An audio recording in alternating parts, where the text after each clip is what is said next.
ये तो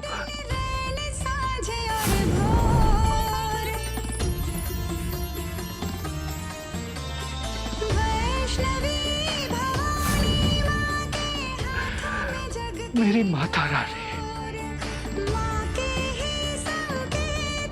माता रानी की जय, माता रानी की जय, माता रानी की जय।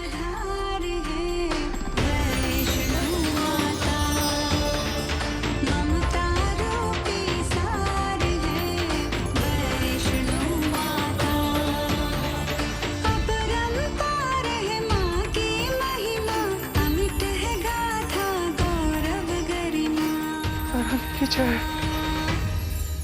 संसार का संचार है वैष्णो माता।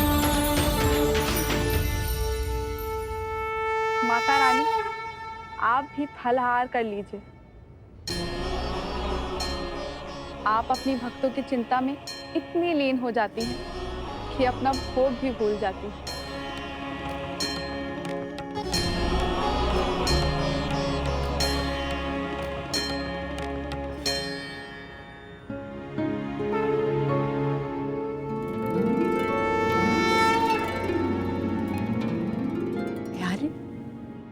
कैसी लीला है? प्रसाद के आधे फल के सेवन से हमारी भूख मिट गई।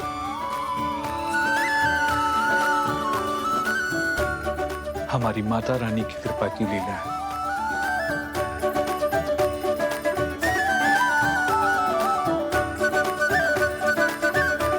चलो अब हम कन्या पूजन की व्यवस्था करते हैं। जिस प्रकार माता रानी ने हमें भोजन करवाया, उसी प्रकार हम भी 9 कुंवारी कन्याओं को भोजन करवाएंगे।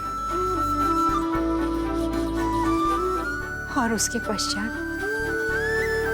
हमारी संतान की मनोकामना पूर्ण होगी। माता रानी,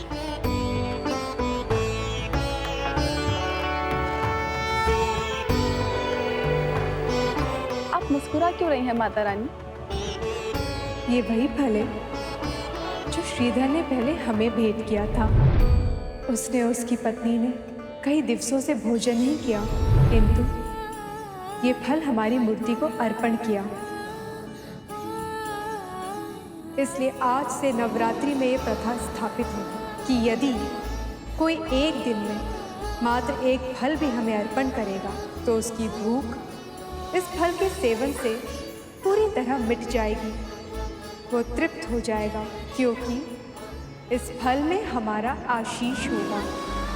इसलिए चैत्र नवरात्रि की 9 रातों कोई भी भूखा नहीं रहेगा।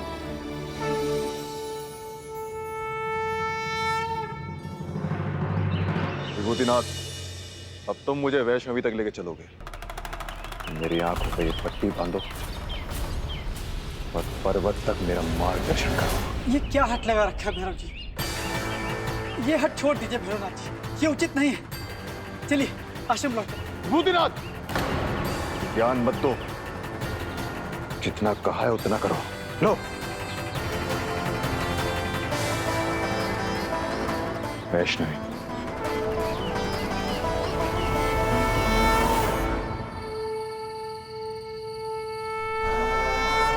भारती, 2 पत्तल और लगा दो। क्यों माता रानी, क्या कोई और भी भोजन के लिए आने वाला है? संभवतः हम उन्हें यहाँ बैठाकर भोजन कराने का अवसर तो प्रदान करना चाहते हैं। अब वो यहाँ बैठे या ना बैठे, ये निर्णय पूर्णतः उन्हीं का होगा। जी माता रानी।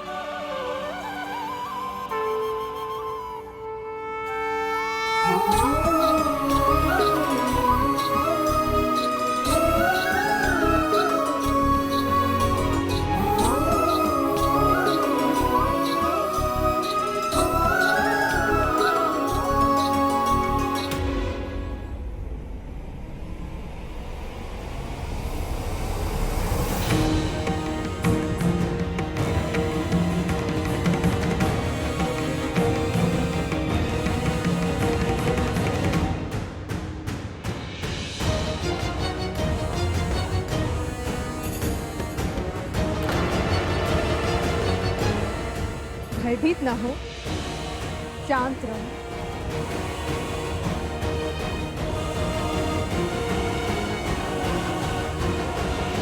आज क्या है? विभूतिनाथ, वैष्णवी के भक्त दिखाई दे रहे हैं क्या? हाँ, वे यहाँ से कुछ दूरी पर।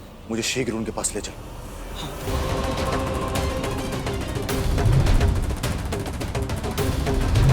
वैष्णवी, मुझे पुनः तुम्हें देखने का अवसर मिलेगा। चलो।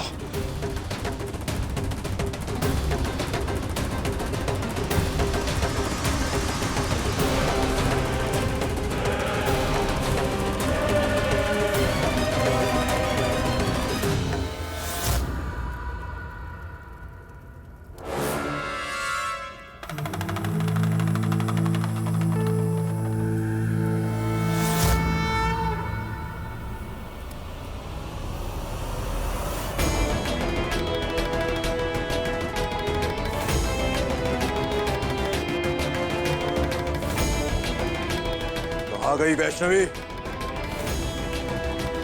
यही तो है। यहाँ कहाँ? यदि यहाँ है तो मुझे दिखाई क्यों नहीं दे रही?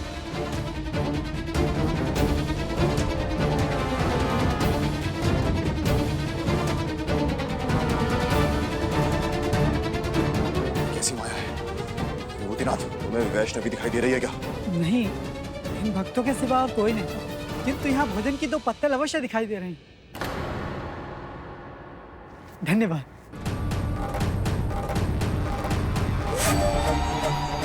मैं इतने कष्ट करके यहाँ तक आया हूँ और तुम्हें भोजन की पड़ी है। माता रानी से भेंट करने के लिए बुलावा अनिवार्य है। यदि बुलावा नहीं आता तो आप माता रानी से भेंट नहीं कर सकते, और यदि हट करके किसी प्रकार आ भी गए तो दर्शन नहीं होंगे।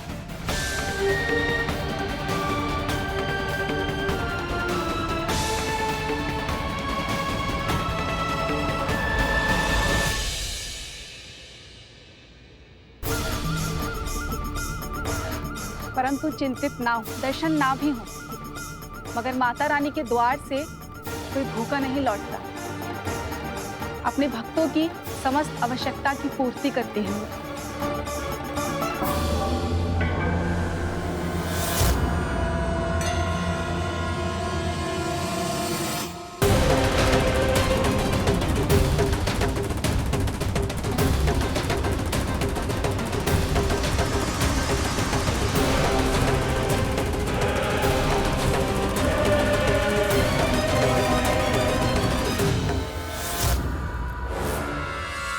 भैरवनाथ,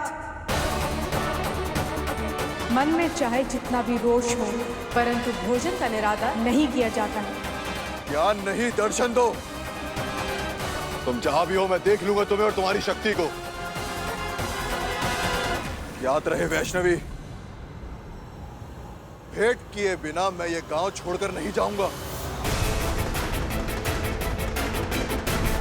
या तो दर्शन दो या वो दृष्टि जिससे मैं तुम्हें देख सकूं। भैरवनाथ, अपने ज्ञान का मान रखो, अपनी सद्बुद्धि का आह्वान करो। गोरखनाथ के शिष्य हो तुम, महादेव के भक्त हो।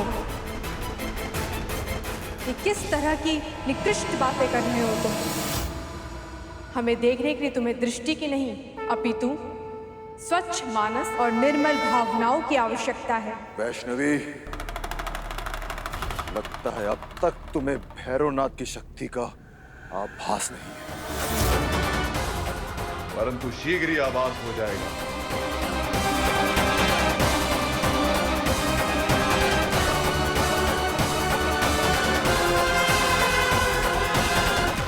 मैं और मेरी पत्नी कन्या पूजन करना चाहते हैं, इसलिए 9 कुंवारी कन्याओं को भोजन कराना चाहते हैं। आप सभी का बड़ा आभार होगा यदि आप अपनी पुत्रियों को कन्या पूजन के लिए भेजेंगे। एक बात बताइए, हम अपनी पुत्रियों को आपके यहाँ क्यों भेजे? आप भूल गए आपकी पत्नी ने उस दिन हमारे पुत्र के साथ क्या किया था? अरे पकड़ो उसे! क्या कर रहे हो तुम मेरे बच्चे के साथ? छोड़ो! सुलोचना, यथार्थ को स्वीकार करो। हमारी कोई संतान नहीं। यदि उसने हमारी पुत्री के साथ भी कुछ अनिष्ट किया तो? शारदा जी, हम आपकी भावनाओं का सम्मान करते हैं, आपकी आशंका भी अनुचित नहीं है, किंतु बस इतना निवेदन करना चाहते हैं कि आप बहुत भाग्यशाली हैं कि आपकी एक नहीं दो संतानें हैं। हमारी पत्नी भाग्यशाली नहीं है, दिन रात उसे उसकी ममता कचोटती रहती है। उसी पीड़ा के आवेग में उससे त्रुटि हो गई। हम आपसे पुनः क्षमा याचना करते हैं, कृपया उसे अपनी भूल सुधारने का एक अवसर दीजिए, दया कीजिए, उसे क्षमा कर दीजिए।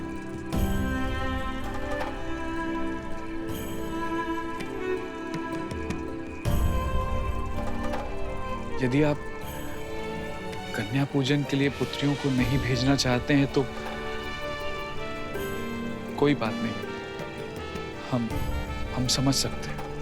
माँ, वो बहुत अच्छी है। उन्होंने मुझे कुछ नहीं किया था, बस प्रेम से लड्डू खिलाया, जैसे आप खिलाती हैं।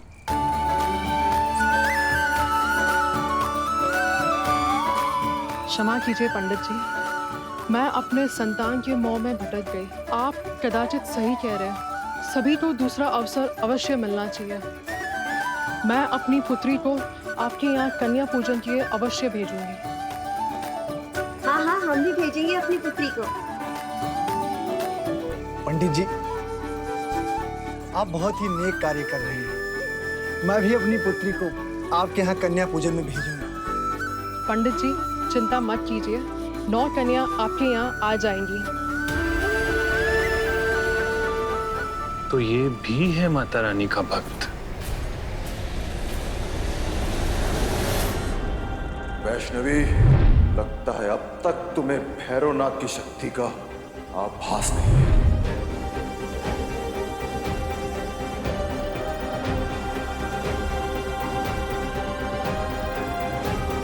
माता रानी, आप भैरवनाथ के विषय में सोच रही हैं?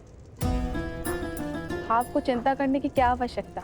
आपके पास तो अपार शक्ति, आप उसका उपयोग करके भैरवनाथ की कथा का अंत क्यों नहीं कर देती? ना रहेगा भैरवनाथ और ना कोई भय। पापी का अंत करने से उसका अंत तो हो जाता है, लेकिन उसके मन में बसे पाप का नहीं।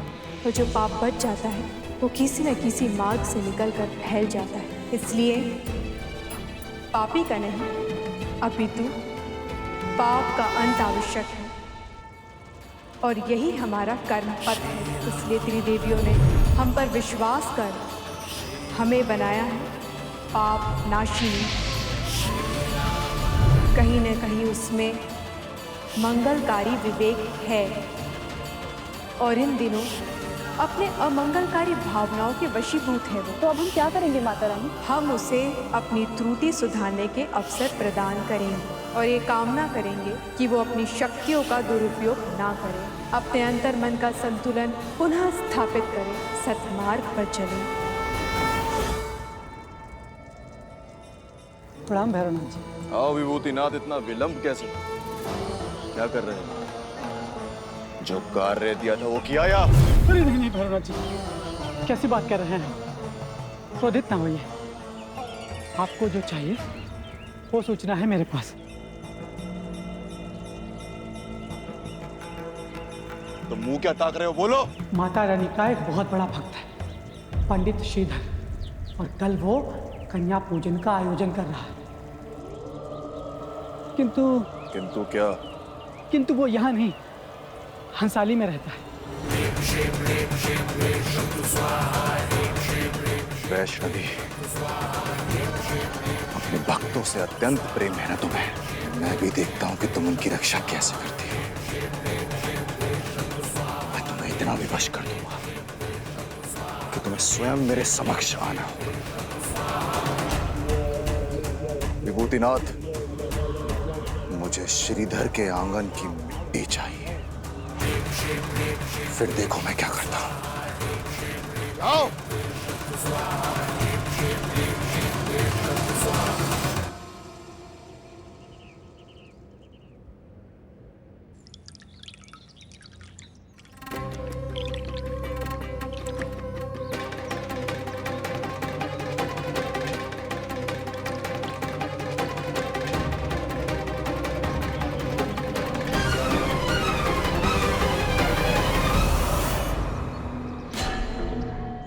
कौन है वहां? कौन है वहां? पंडित जी। अरे आइए आइए। सुलोचना,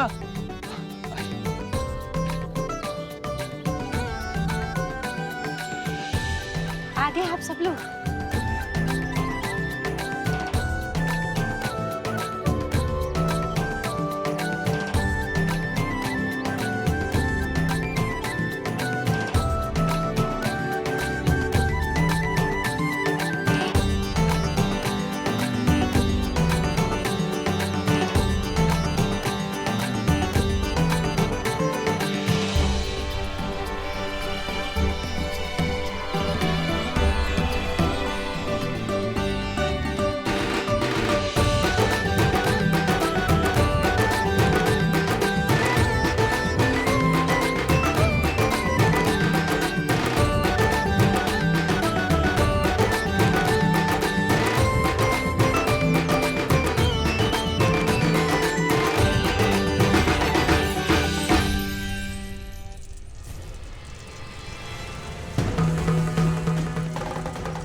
उत्तम,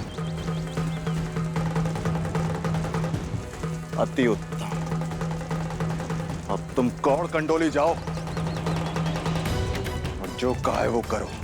भैरवनाथ जी, चला तो मैं जाऊंगा, किंतु जो हम कर रहे हैं क्या वो उचित है?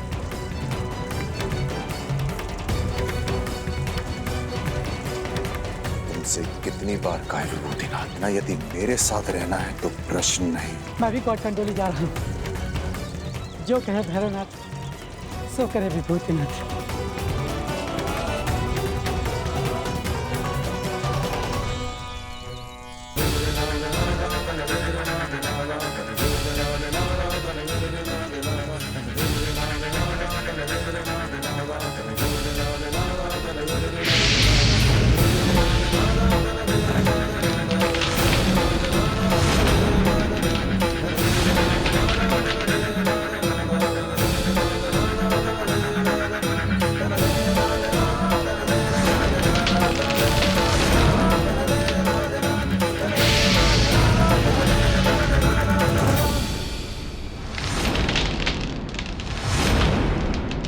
अब हमने आप सभी के चरण पखार लिए।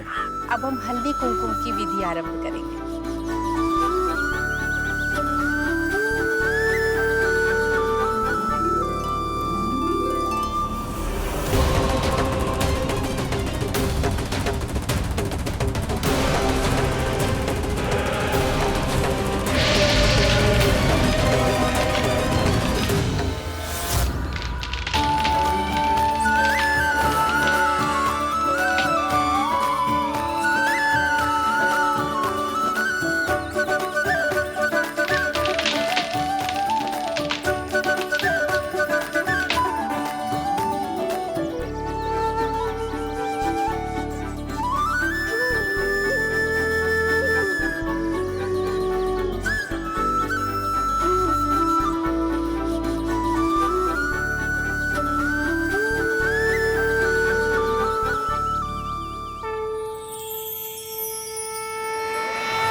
क्या हुआ माता रानी? हमारे मार्गदर्शन में श्रीधर कन्या पूजन तो करा रहा है, किंतु भैरवनाथ उसमें विघ्न डाल रहा है।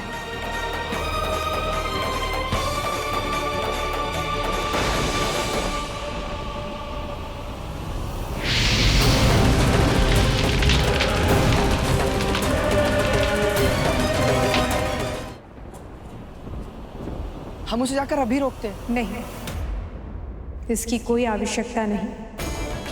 हमने एक बार भैरवनाथ को चेतावनी दी, यदि फिर भी उसमें सुधार नहीं आया तो उसे अपने कर्मों के परिणाम भुगतने होंगे। किंतु माता रानी, पंडित श्रीधर की कन्या पूजन का क्या होगा? और जो कन्याएं उनके घर कन्या पूजन के लिए आई हुई हैं, उनको कोई क्षति तो नहीं पहुंचाएगा भैरवनाथ?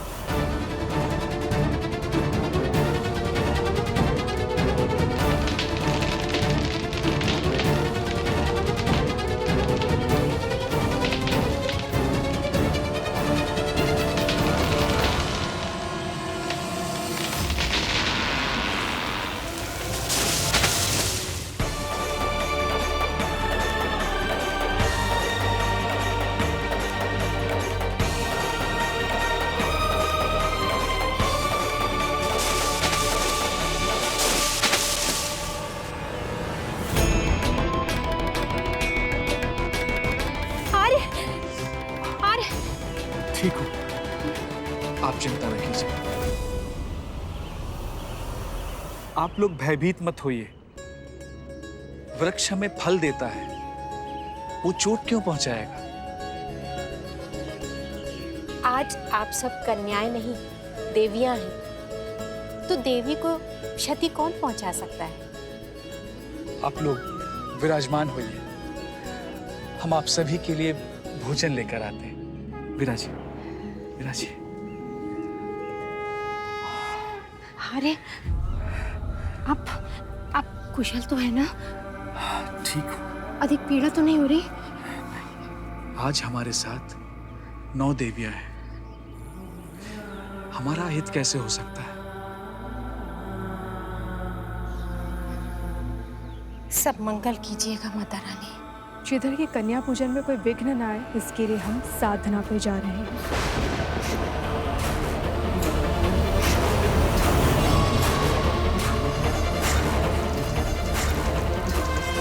आग लग गई।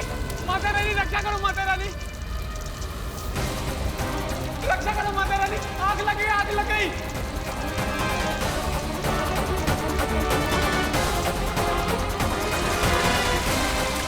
ये अग्नि लगी नहीं, लगाई गई है। माता रानी रक्षा करो, हमारी रक्षा करो, माता रानी रक्षा करो, माता रानी। भैरवनाथ ने किया है ये, न केवल हमारे भक्तों को क्षति पहुंचा रहा है, अपितु श्रीधर की कन्या पूजन में भी विघ्न डाल रहा है, किंतु हम उसे सफल नहीं होने देंगे।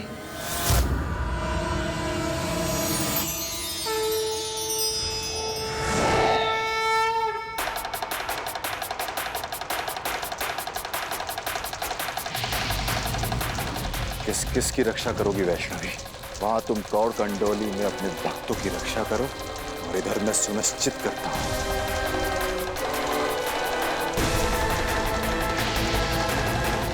कि श्रीधर का कन्या पूजन पूर्ण ना हो। मैं भी देखता हूं कि तुम सबकी सुरक्षा कैसे करती हो।